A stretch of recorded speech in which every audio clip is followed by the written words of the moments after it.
Alright, today we're going to talk about waves. Waves are awesome. You can do a lot of really cool things with waves. With waves we can understand music and we can understand speech. With waves we can understand light and optics and lasers.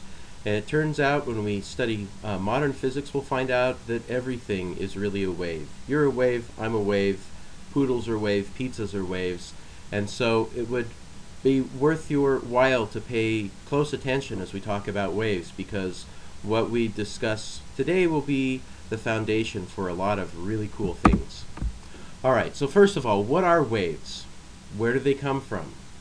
Well, to have a wave you need some medium, like for example a guitar string. Alright, so imagine I've got a guitar string. What is it about a guitar string that makes waves propagate? So a wave is energy traveling through some medium. Alright? To have a wave you need a restoring force. So if my guitar string gets pulled up here, the pieces on either side, right, there's a tension that's trying to pull it back down. Alright?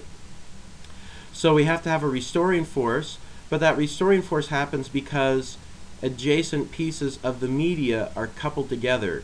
The motion of this piece affects the motion of the pieces next to it. Alright? And then we need inertia. So this thing is trying to go up. These pieces on the either side are pulling it back down, but they don't stop it immediately. This has some inertia. It starts to go up. It pulls these pieces with it. Eventually, these pieces are going to start to bring this back down, but now the wave has moved over, right? This piece has been pulled up, and so forth. So you need a restoring force, coupling, and inertia to get waves going. Now, waves travel in all kinds of media. You're familiar with waves on the ocean, sound waves traveling through the air. But we're going to start talking about waves on a string, like you get when you have a guitar string or a violin string. Alright? What is the velocity of waves on a string? Well, how do you even come up with that? This is not supposed to be new physics, right? This is Physics 121, but applied to a specific situation. Well, it turns out that the way to find the velocity of a wave on the string, your book has kind of a hand-waving explanation. If that derivation the book does, if it feels uncomfortable, it's because it's not strictly valid. They're trying to give you something hard, but doing it in a way that's not quite as hard. The right way to come up with the velocity is to sit down and write the equations that govern the string, and solve them. Alright? Unfortunately, if you sit down to do a free body diagram of the string, you'll realize pretty quickly I can't just write down, I can't treat this whole string as one free body, because each piece of it is moving independently. So what we have to do in our mind is we have to break the string up into an infinite number of little pieces, and then we have an infinite number of equations all coupling each of these, the motion of these pieces together. Alright, so when you do that, it turns out what you get is a differential equation, and we do not have the tools yet in this class to derive that equation, but the right way to find the velocity of waves on a string is to derive that equation using the things we learned in Physics 121 and the math you would learn in a differential equations class, a partial differential equations class, and then solve it, and what you find then is for your ideal string, subject to the assumptions you made when doing this derivation,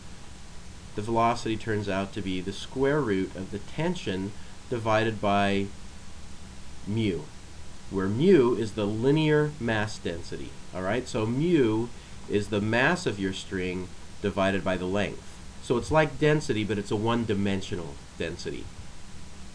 Okay, so this equation comes from Physics 121, Newton's second law, but it also involves a bunch of math that for this course we don't require you to know that level of math yet. So I have to give it to you somewhat mysteriously. However, we can look at it and at least see that it makes some sense. Alright? The first thing we can do is we can say, well, what should the speed of the waves depend on? Well, our waves involve restoring force and inertia. So those are kind of the things we would expect to affect how the wave propagates. How does the restoring force and the inertia show up in this equation? Well, the restoring force is due to the tension in the string. The bigger the tension, the greater the forces trying to pull this little piece of string back down. So we would expect that tension played a role in the velocity.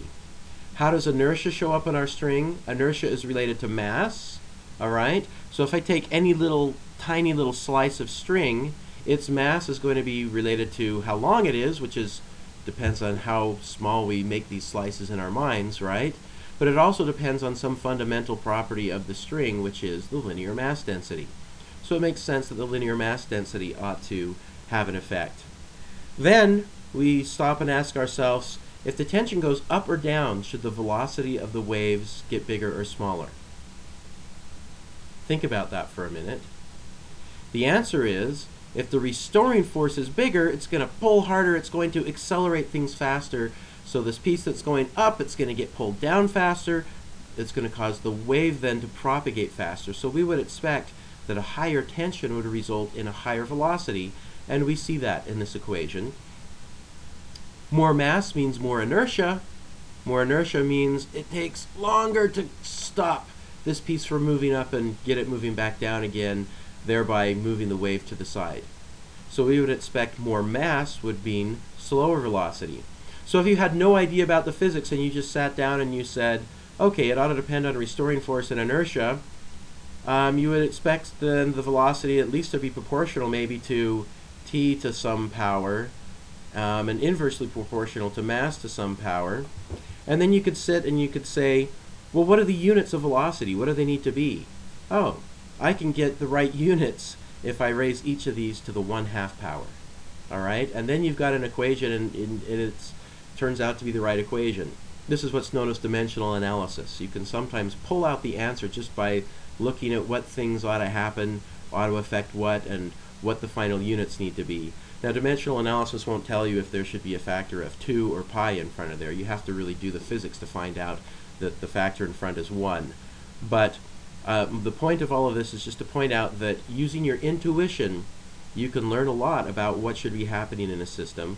And given the correct answer, when I or the book come and magically tell you this is the velocity of waves on a string, you can look at it and see that it makes sense. All right? So knowing this equation, being able to plug numbers in and get answers for the homework is one thing.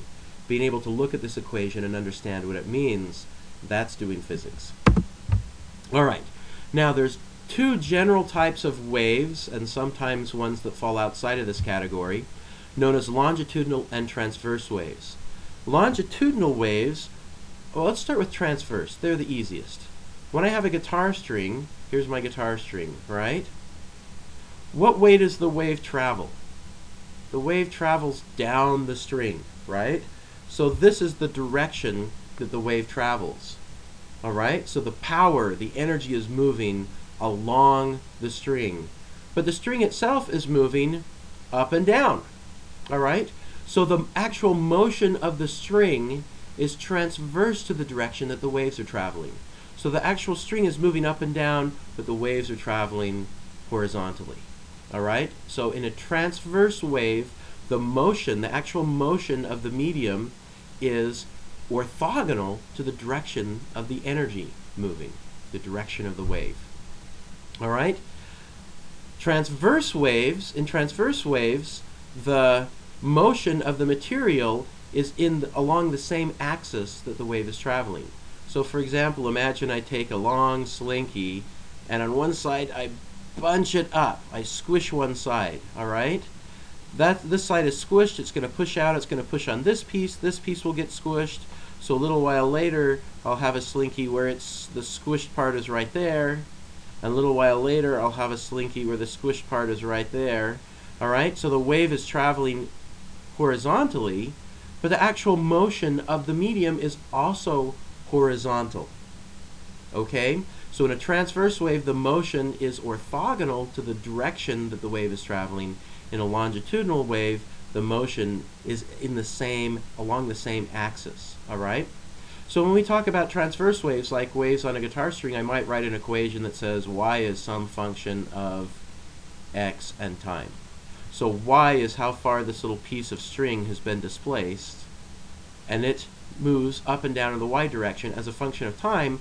But the y displacement also depends on where I am on the string, right? Here the string is displaced by some amount y, But over here, the string is displaced by some amount y that is different than over here. So how far it's displaced from the equilibrium position is a function of time and a function of where I am on the string. All right? Longitudinal waves are a little bit weirder. All right? So hold on tight. Pay close attention, because this oftentimes confuses people when we do longitudinal waves. All right? So the idea with a longitudinal wave is I have some displacement, I'll call it s, and it's going to be a function of x and time. All right? So I look at this little piece of string and I see, or spring, this little coil, that spot right there, and I measure how it's displaced as a function of x and time. All right? Now, s is how far this little point on my slinky is moved relative to where it would be if there were no waves going through, relative to its equilibrium position. So I've got this little piece of spring, maybe we're scrunched up right here, right? Maybe it normally likes to live over here, but we've got this wave coming through, so it's displaced over here. That distance right there is s. All right, so s is how far that piece, I look at some piece, I'm going to get a little marker and mark this little piece of my slinky, how far it has moved from its equilibrium position. That is s. All right? What is x? The temptation is to come along here and say, well, let's call this right here x equals 0. All right? And so this little piece right there, you know, well, that's where it is, x. Well, the problem is I have this wave moving through. All right? S tells me about the displacement. I already have something telling me about the displacement. So x is not going to be where that piece of slinky is. X is just a label. So what I do is I come through before a wave is going through my slinky. All right, I have my slinky sitting here in equilibrium. There's no wave coming through, and I'm going to mark each little piece on it. All right, so this might be 1 centimeter, and over here I'm going to put a little mark right here. That's the 2 centimeter piece. Over here, come over here, mark that spot right there. That's 3 centimeters. All right, that is x for this little piece. Now, as a wave comes through and this little piece wiggles back and forth, when that little piece is over here, x is still 3 centimeters, because x is not a measure of where that piece is relative to the origin. X is a label. All right, so this will always be the x equals 3 centimeter piece of this slinky, no matter where it goes. So if this guy is sitting over here, all right, and let's say it's a distance of 2.5 or let's say 2.7 centimeters, all right, away from the end. If I look at this little piece, it's displaced over here. X for this little piece, it's still 3 centimeters, because the x is just a label for that piece of the medium. So if I look at this piece right here, and it's right here, I say, well, this is still the x equals 3 centimeter piece, but it has been displaced from its equilibrium position by negative 0.3 centimeters. So if I look at this piece right here, and it's right there, x would be 3 centimeters, s would be negative 0.3 centimeters, because that's its displacement. All right? Now, when do we see longitudinal waves? Well, with a slinky, you can take a slinky and you can squish it and make longitudinal waves. You can also whack a slinky upwards and make transverse waves on a slinky, so a slinky can do both. Sound waves are an example of a longitudinal wave. When you speak, the air gets compressed, kind of like a slinky, and that wave travels out and carries the energy away. All right? Now, it's nice to note that when I make a sound wave, right, if I wiggle my slinky, it's not the actual metal of the slinky that's moving from one side to the other. The metal wiggles back and forth a little bit, but the disturbance propagates, the energy propagates. So when I stand at the front of class and talk to you, you can hear me in the back of the room, even though the air coming out of my mouth does not reach the back of the room. You cannot smell my halitosis in the back of the classroom, but you can hear the energy that travels as a wave from my mouth to your ear at the back of the classroom. All right? Okay, so sound waves are longitudinal waves. It turns out, okay, so if I had a slinky and I turned out the lights and I put a little fluorescent dot on my slinky, you would see it move back and forth like this as waves go through.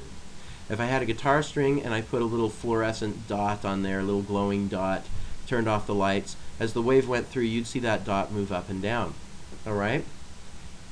If you went out to a lake and put a little rubber ducky on the lake and watched what happens as waves went by, what you'd see is that the ducky will actually go in a circle. So it turns out water waves are something in between a longitudinal and a transverse wave, which is more complicated.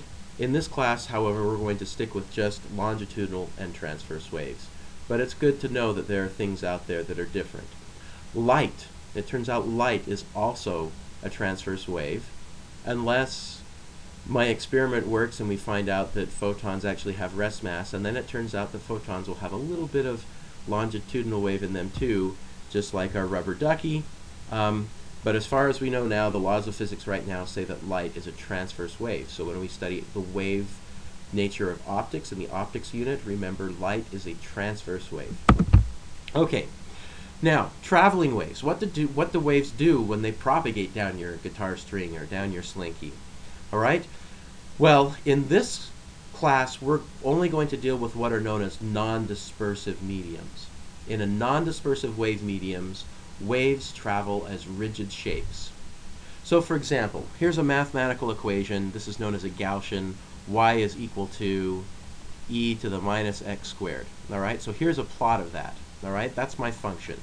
So I take any function that describes some shape.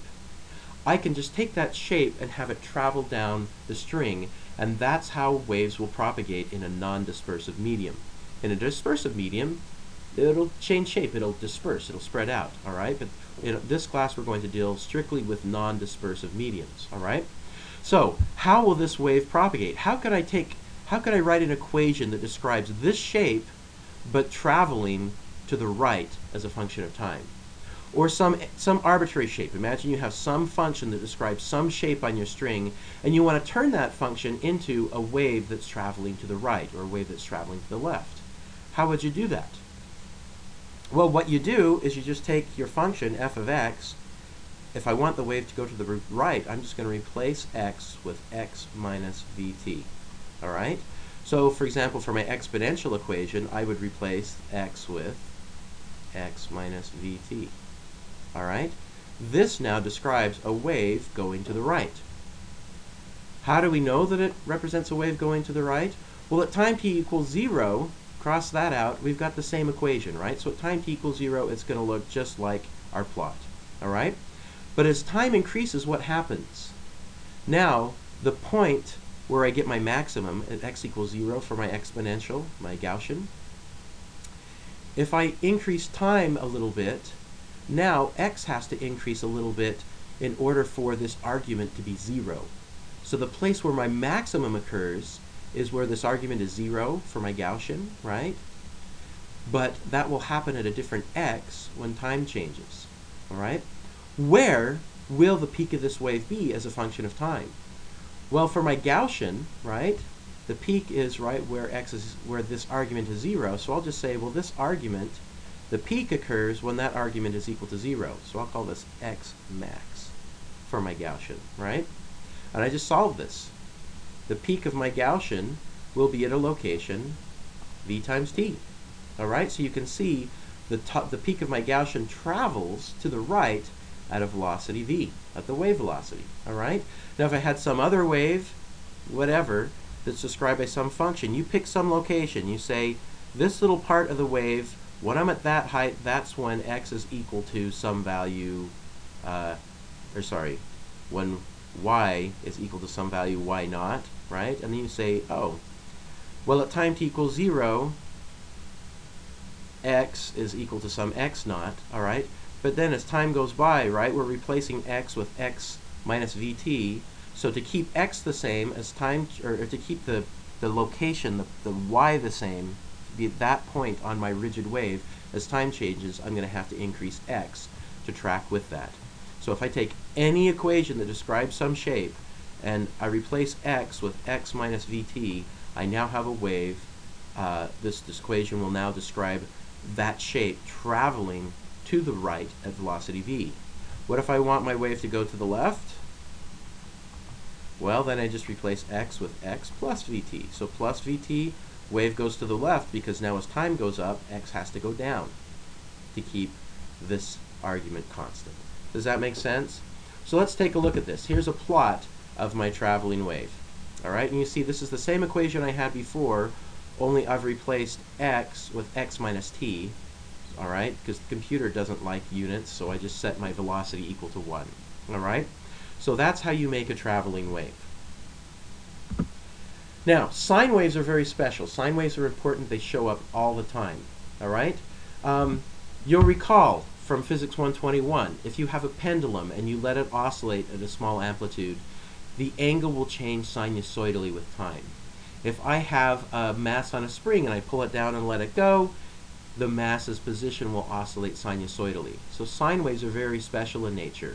It turns out that any wave that you could possibly make on a string can be written as just a sum of sine waves. All right? So a sine wave is just a special function, and if you plot it, it looks like this. It oscillates up and down rather smoothly. All right? Now, if I were to plot the sine wave, right, I might have a function a sine kx. All right? What is k? Well, I'm going to talk about that. K is related to how far you have to go from one peak to the next peak. All right? But imagine if I plot a sine wave and I want to turn that into a wave traveling to the right. What do? I just replace x with x minus vt, and there you have it. So this describes a sine wave traveling to the right. Now, oftentimes we'll multiply the k through, so we have k times x, and then k times v times t, and we'll just call k times v, we're going to call that omega. That's a Greek letter omega, lowercase omega. All right? And I'm going to tell you what k and omega really mean here in a minute. All right? Actually, right now. But let's first start with A. What is A? A is what we call the amplitude of the wave. So if I tell you I have a guitar string and it's oscillating and there's a wave traveling down it and its amplitude is 1 millimeter, what I mean is that distance right there. That is the amplitude of my wave. All right? So it's half the peak to peak change in my string. So if my string oscillates from here to here, half of that is the amplitude of the sine wave traveling down the string. So that's what A in our equation is it's that distance there, or equivalently that distance there. All right? The wavelength we usually represent with the Greek letter lambda. And the wavelength is basically how far, if you freeze your wave in time and then look at it, it's how far you have to go before the wave repeats. So from trough to trough, from crest to crest, from where it's going downward, crossing zero, to where it's going downward, whatever. Take any two equivalent points on your wave, right? It's basically how far do you have to go before the wave starts to repeat again. And that is lambda. We call it the wavelength. We represent it with the Greek letter lambda. All right? This value k here is what was known as the wave number, k. And k is just 2 pi divided by lambda. So the wave number is 2 pi divided by the wavelength. All right? What does k really mean physically? All right? Well, remember, the argument of my sine, if I start at 0 and go to 2 pi, right? When x goes from 0 to, or sorry, when the argument, not x, but the argument of the sine, right? When the argument of the sine goes from 0 to 2 pi, that's when my sine starts to repeat itself, all right? So if I look, say, at time t equals 0, my wave looks like a sine kx. When kx goes from 0 to 2 pi, that's when my wave repeats, all right? Okay, so we call the argument to our sine wave, we call that the phase. All right? So at time t equals 0, the phase is just kx. And when my phase goes from 0 to 2 pi, that's how far I have to go before my sine wave starts to repeat. All right? So when the phase goes from 0 to 2 pi, then my sine wave repeats. My sine wave repeats when the phase changes by 2 pi. All right? So if I move one wavelength, the phase of my wave changes by 2 pi. All right, and it repeats. The wave number basically tells you how much the phase of your wave changes per unit length. right? It changes 2 pi radians every wavelength. So if I take k and multiply by some x, that'll tell me, oh, my phase changes by 2 pi over lambda per meter, right? And then I multiply by how many meters, and that will give me the phase of my wave at that point. So the wave number is how many radians of phase you change per wavelength. All right? Okay, some other things we use when we talk about waves. The period. Now, here's my wave frozen in time, right? But let's imagine I stand right here and I look just at what's happening right here, and I let time run. I let the wave travel by. So now I'm freezing space rather than time. I'm just looking at one location. And as I watch, as a function of time, it will go up and down. As a function of time, the period is how long I have to wait before the wave repeats. So the wavelength is freeze time, how far do I have to go in space before it repeats. The period is freeze your location, just look at one location, let time run, how long do I have to wait in time before it repeats. All right? The frequency is just 1 over the period. So if the period says, say the period is 2 seconds, I have to wait 2 seconds for it to repeat, that means you get half of a cycle passing per second, right? If the period is half a second, that means I get 2 cycles every second. So the frequency is how many cycles pass through that point every second. And it's just 1 over the period. All right? There's also this thing we call the angular frequency. That's our omega up here. And what is omega? It's just 2 pi over the period, or 2 pi times f. All right? So you can see here the wave number is 2 pi over the wavelength. It's the number of radians per meter in our wave. The angular frequency is the number of radians per second. All right? So k and omega are like the same thing, except k is in space and omega is in time. All right? And remember, omega is just 2 pi times the frequency. So k is kind of like a spatial angular frequency. It's kind of like frequency in space rather than frequency in time. If I ask you for frequency on the homework, this is what you give me. If I ask you for angular frequency, that is what you give me. All right? Frequency is really nice. For humans, I can say, oh, 2 cycles per second. I expect it to repeat 2 times every second. But our sine wave doesn't, we don't plug cycles into a sine wave. We plug radians into our sine wave. So we use omega in our sine wave. But they're related to each other. There's 2 pi radians in a circle. There's 2 pi radians of phase in a cycle. So to get the number of cycles per second, we take our frequency, multiply by 2 pi.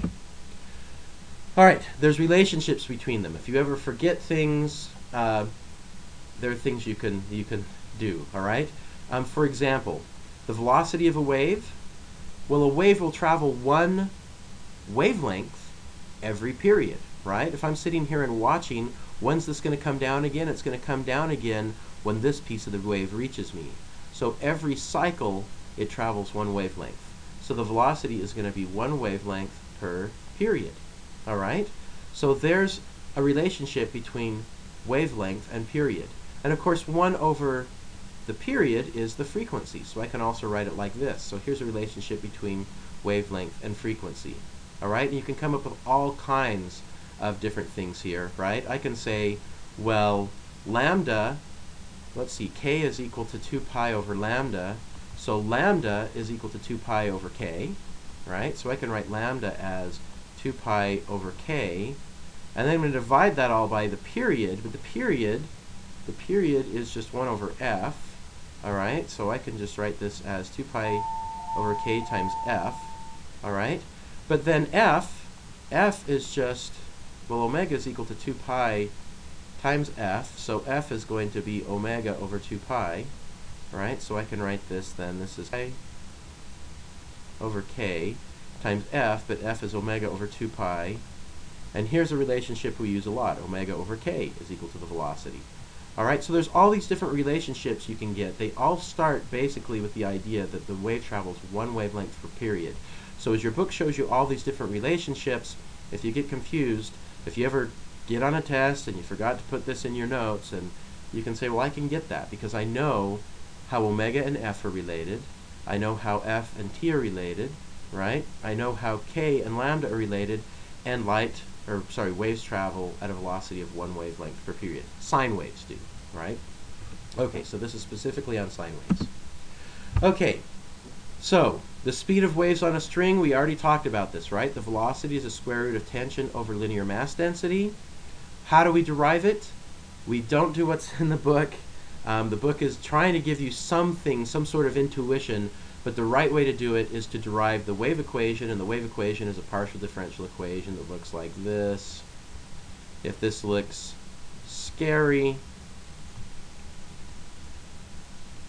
it's because you haven't seen differential equations before, and I need to put the speed of the wave over here. There we go. So this is what's known as a differential equation, and if you take Physics 318, you'll learn where that equation comes from and how to work with it. For this class, we don't need to know it. We just need to know that it comes from Physics 121. It comes from F equals ma.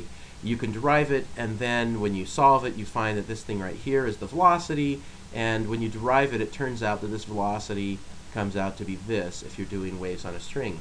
The important thing for you to know, though, is when you derive it, you have to make an assumption. And the big assumption that you make is that the waves are small.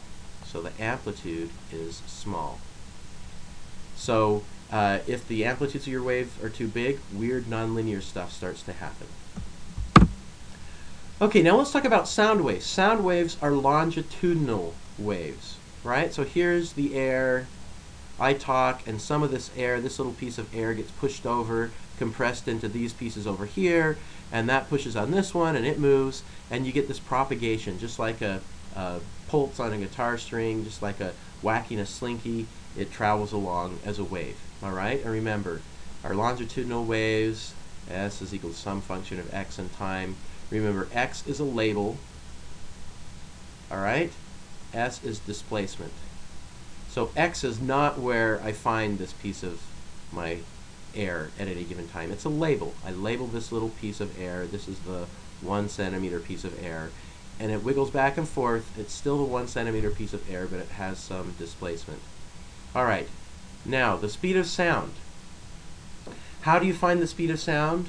Once again, you use F equals ma, and you break your air up into an infinite number of little infinitesimal pieces, and you derive a differential equation, kind of like this one we saw for the waves on a string. Actually, it turns out to be exactly the same equation, but when you do it, the speed of sound, you get exactly the same equation except that v has different stuff in it. All right? Now, can we make a guess as to what it ought to be? Dimensional analysis maybe would help us, right? Figuring out what units it needs to have. But let's think. Remember, in the string, it turned out to be the square root of something related to the restoring force divided by something related to the inertia. What is the restoring force in the air? I squish something, I squish my air, and it pushes back out. Back in Physics 121, we talked about if you have some material and you squish it with some force, it tries to push back, or you squish it with some pressure, it tries to push back. That's known as the amount it likes to push back with is known as the bulk modulus, or B. So it turns out that's what shows up in our equation for the speed of sound, the bulk modulus, which is basically how hard it is to compress something, all right? So bulk modulus plays the role of tension in a string, all right? So for a sound wave, we get the bulk modulus. Now we need some inertial stuff here, all right? And air is not a one-dimensional thing like a string, so it turns out what we put in here is the actual density, the three-dimensional density. So for a string, remember we had v is equal to the square root of tension divided by linear mass density, where this is mass per unit length. Here, for a sound wave, this is the regular density, mass per unit volume, all right? Okay? All right, so that's the speed of sound, square root of bulk modulus over the density.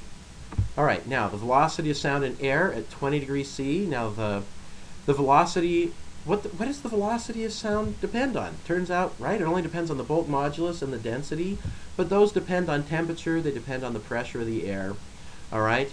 But at 20 degrees C, atmospheric pressure, the speed of sound is 343 meters per second, all right? So it takes about 3 seconds to travel a kilometer. Okay, so let's say I have a wave with a wavelength of 1 meter.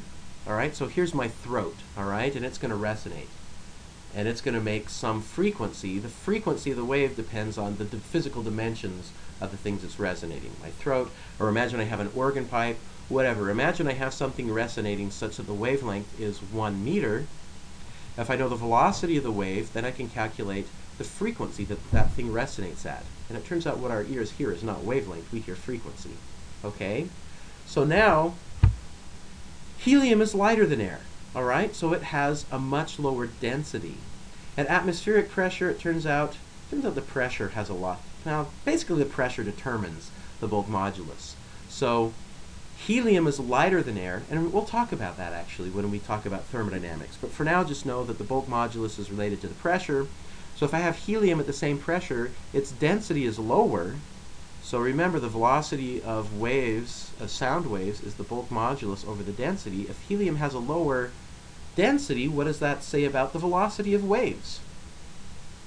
That's right, lower density means higher velocity of waves. So in helium, the speed of sound is higher. All right? It turns out that the velocity of sound in helium at 20 degrees C is about 3 times what it is in air. So now imagine I have some organ pipe that resonates with a wavelength of 1 meter. All right? But now I fill it with helium. So I take my 1 meter and I'm dividing that from the velocity. But now the velocity is quite a bit higher. So now your organ pipe is going to make a sound which is quite a bit higher in frequency. You've probably all done this as a kid, right? You inhale helium from a helium balloon and then you talk and you sound like Alvin and the Chipmunks. This is why. Because the density of helium is lower. All right, there's some gases that are heavier than air, and if you breathe them in, then you can have a lower voice. If you breathe ones in that are poisonous, though, then you may die. Okay, so it turns out that sounds tend to travel faster in liquids and solids. All right? Is steel heavier or lighter than air? Is it more or less dense?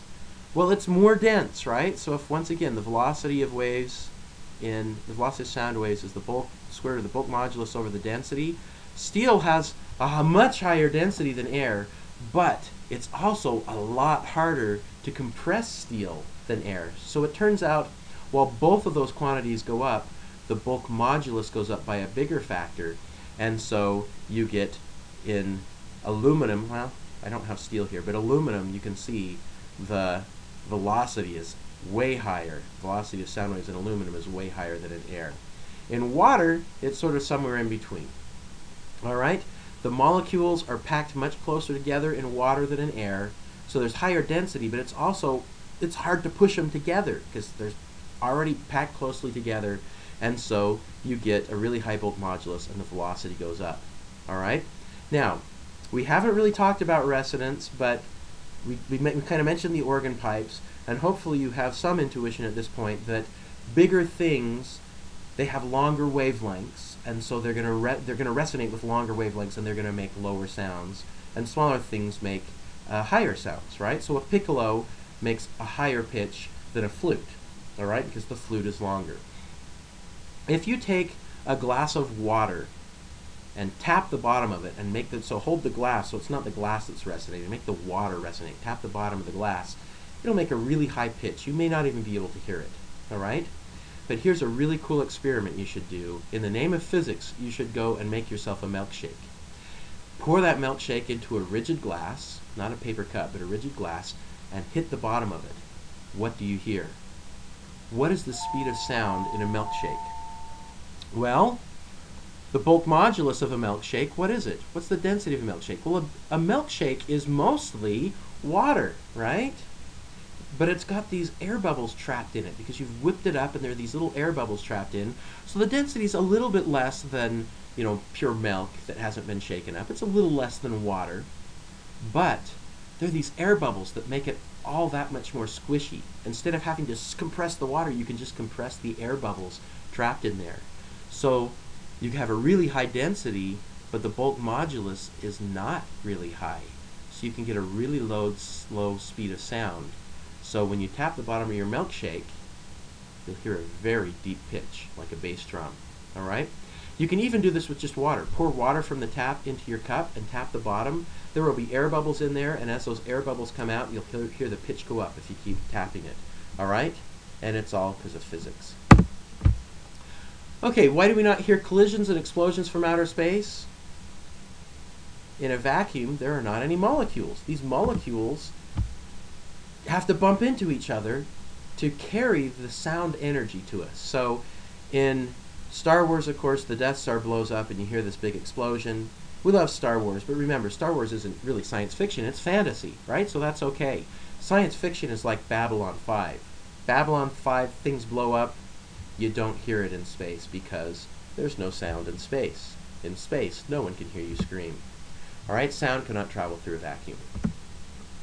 Now, the intensity of sound. What is intensity? So intensity is power per unit area. So if I have some speaker that's making, that's a bad speaker, here's my speaker. Boom, it's going back and forth and it's making sound waves that come out, right?